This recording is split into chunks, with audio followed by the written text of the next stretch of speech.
Que bom ter você conosco, você está no canal Classe de Professores e nós estamos estudando a Bíblia, o livro de Daniel, através deste manual que é a lição da Escola Sabatina da Igreja Adventista. E nessa semana estamos na lição de número 9, que tem o título da contaminação à purificação. O texto que nós estamos estudando é Daniel capítulo 8. E nós podemos, assim, de forma muito simples, em algo que aparentemente é muito complexo, mas de forma simples dá para a gente extrair algumas lições práticas para a nossa vida. Então nós precisamos trabalhar nesta semana com dois tópicos, como sempre temos feito por aqui. O primeiro tópico é uma análise de Daniel 8, dessa profecia e dos seus símbolos maiores. E o segundo bloco é exatamente lições espirituais que tiramos de Daniel capítulo 8 e da sua profecia. Essa profecia dada a Daniel, ela fala de dois animais. Se você observar, você vai ver que sempre há uma sequência em Daniel.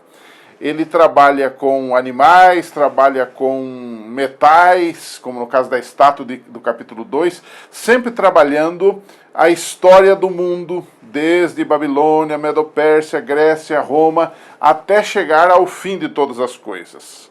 Acontece que, nesse caso, ele agora trata do mesmo assunto, só que agora já não mais referindo-se à Babilônia, porque ele já estava agora no reino da Medo-Pérsia, que foi a sucessora de Babilônia, porque ele continuou servindo ali. Daniel era um homem importante naquele reino. Então, ele passa a narrar a história a partir dali. Mas tem um detalhe muito importante no capítulo 8, ou na profecia do capítulo 8. Ele não se importa tanto com as nações, com os impérios, como foi, por exemplo, no capítulo 2 e no capítulo 7. Mas ele se importa mais com a relação desses impérios, dessas nações, com o povo de Deus. E especificamente ele trabalha muito a questão do santuário celestial, a purificação do santuário celestial, em conexão com o que chamamos de dia da expiação ou dia do juízo no santuário celestial. Porque havia o dia do juízo no santuário terrestre, mas aqui estamos falando do santuário celestial. Então, abrange um bom período da história, ele chega até Cristo e chega até os nossos dias também. E o que temos então na visão de Daniel 8? Nós temos dois animais, basicamente. O primeiro é um carneiro que tinha dois chifres, que dava amarradas para o norte, para o sul, para o ocidente, indicando suas conquistas políticas e militares. Esse carneiro é representado pela Medo-Pérsia. Os dois chifres são os dois reinos que deram origem a esse império chamado Medos e Persas. Não é? Chifre na Bíblia é um símbolo de poder, é um símbolo de potestade. Não é? Então o que temos aí é que esse é o carneiro. Mas a Bíblia diz, o texto diz que batendo no carneiro, derrubando o carneiro, vem um bode. E esse bode vem alto do chão. Esse bode, ele tinha um grande chifre na sua cabeça. O bode representa o reino da Grécia, ou o Império Grego Macedônico. E o chifre que ele tem sobre a cabeça, um grande chifre, é símbolo do seu maior rei, do rei que foi o mais expoente, que foi Alexandre o Grande, que morreu prematuramente. Mas o texto diz que ele levanta-se, foi assim, a história assim o relata, ele levanta-se e ele voa, ele não vem batendo no chão, mas ele está acima do chão, ele vem sem tocar o chão, indicando a rapidez das conquistas de Alexandre e do império que ele fundou, que ele representou. Não é? Só que o texto diz que este bode que Daniel vê, e tem o grande chifre quebrado, significa aí a morte de Alexandre o Grande, que morreu prematuramente.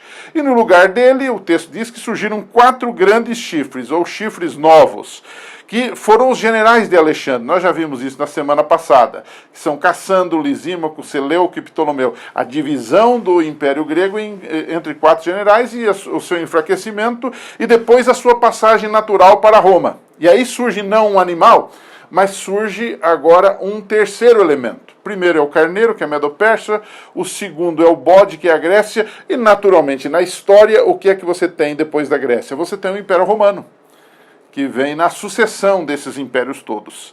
Então o texto diz que surge no capítulo 8, versos 8 e 9, depois você vai ler com certo cuidado, surge um chifre ou um poder inicialmente pequeno. E o texto deixa claro na gramática hebraica, e é bom que se diga isto, que ele não surge do meio dos 4 generais ou da divisão do Império Grego. Alguns, às vezes, forçam, por exemplo, para colocar aí um indivíduo chamado Antíoco Epifânio, que era um descendente dos reis Seleucidas, descendentes de Seleuco, que era um dos generais de Alexandre, né?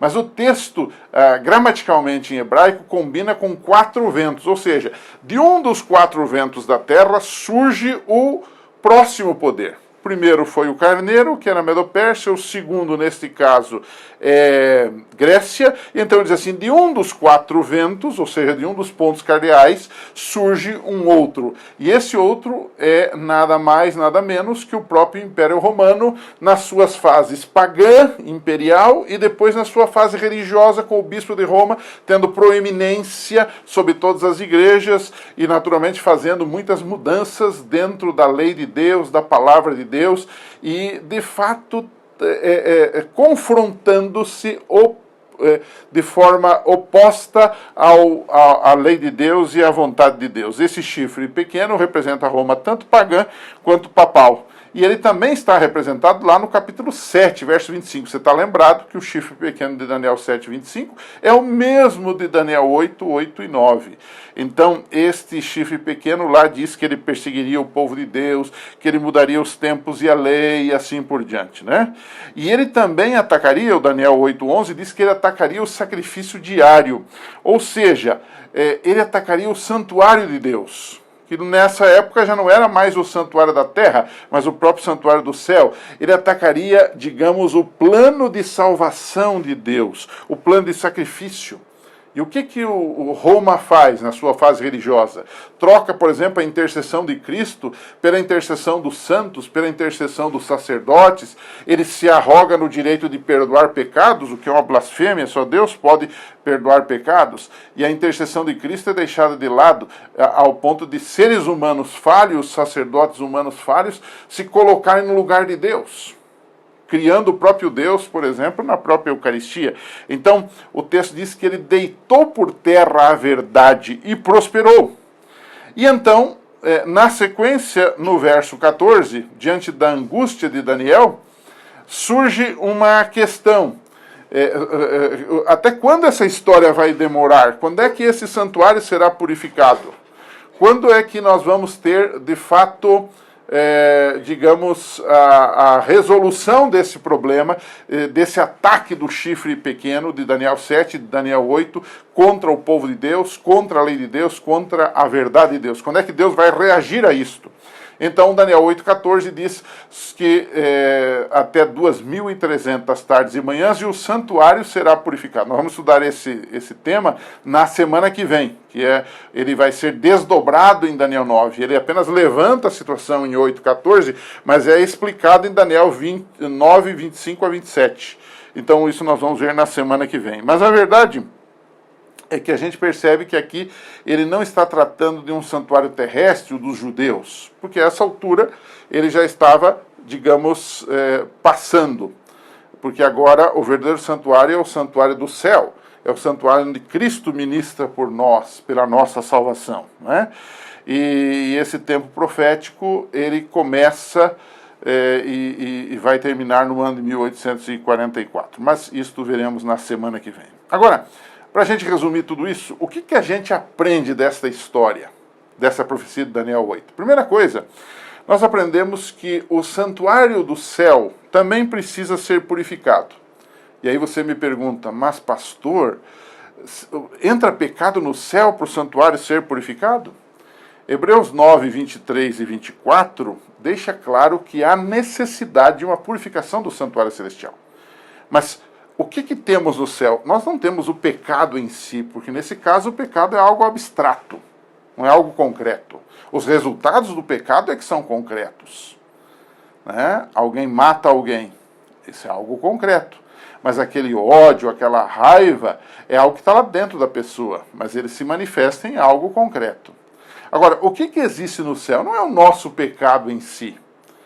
que Jesus purifica no santuário celestial. O que existe são os registros dos nossos pecados. E são esses registros que, à medida que aceitamos a Cristo como nosso Salvador, Ele vai limpando esses registros com o seu sangue e Ele vai nos purificando de todo o pecado. Essa é a questão. Segunda lição que nós entendemos aqui é que a guerra entre o bem e o mal tem efeitos reais. Você percebe que este chifre pequeno, esse poder político religioso representado por Roma religiosa, ele traz e faz estragos contra a verdade de Deus. Então, essa guerra entre o bem e o mal é uma guerra espiritual, mas que tem efeitos reais. Traz problemas para o povo de Deus, traz problemas de conduta, traz problemas com perseguição, trazendo doutrinas errôneas, doutrinas que a Bíblia chama de o vinho de Babilônia. Então, a gente precisa aprender que nós estamos no meio de uma guerra e que temos que estar atentos aos ardis e às estratégias do inimigo. Mas o nosso Deus é mais forte. Nós devemos nos humilhar diante de Deus e Ele guerreará por nós. E, por último, a reação de Deus, apesar da guerra ser real, a reação de Deus também é real. Ele já está em operação contra o chifre pequeno e finalmente vai eliminá-lo. Daniel 8, verso 25. É algo para a gente pensar, para a gente estudar e, acima de tudo, para a gente estar do lado certo. Desafio os seus alunos para repetirem esta profecia, revisarem essa profecia e perceberem que ela está dizendo o seguinte: no final, Deus é o vencedor e aqueles que estiverem com Ele serão também vencedores. Você e eu podemos ser vencedores por meio de Jesus. Um abraço, semana que vem a gente se encontra aqui. Até lá.